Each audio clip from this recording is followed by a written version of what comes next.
PK52, the Saturday morning meeting. Hey, I'm at Toyota Denton here in the Gulf States region, and I've got to tell you, just like everywhere else in the country, they're selling cars so fast that they don't have any inventory.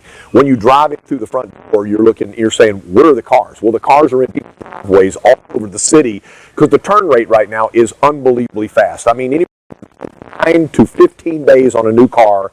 And then the only time we're getting trade-ins right now is if somebody has a trade when they come in. So we've got to get our hands together. We've got to put on caps and say, where can I get the cars?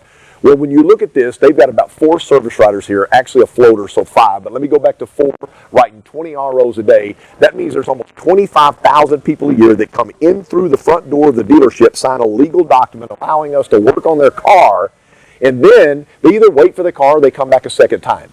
So that vehicle's here for an extended period of time, if not all day long. So behind me, I've got a Tacoma, I've got a Tundra in the air, I've got a Camry back there. I want to find out about these cars. First of all, I want to identify the cars right now that we need right now, the fastest thing. RAV4 in a certain color, Tacoma in a certain color, maybe a Camry V6 or a Camry with an SE package. Find out through the car manager if you don't already know.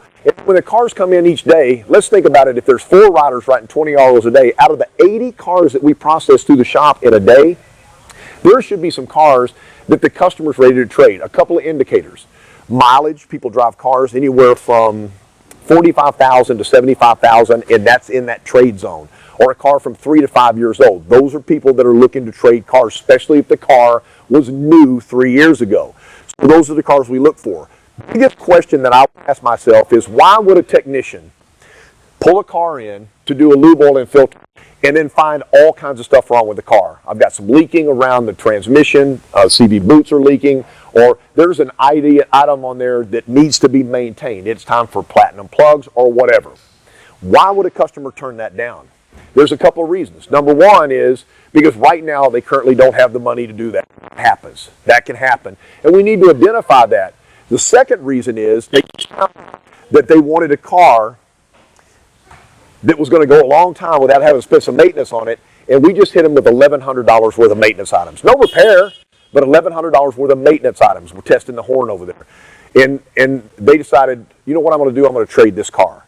So out of the 80 cars that come in every day, how many cars that decline service could be ready to trade cars? They're saying, you know, instead of spending $1,000 on a car, or $500 or $600 or $700 or $800, what I'll do is I'll just go ahead and trade the car right now. So if I'm the salesperson that pursues that customer after the fact, it was that Tacoma that I wanted. I called them up. I said, I know that your Tacoma was in the shop today.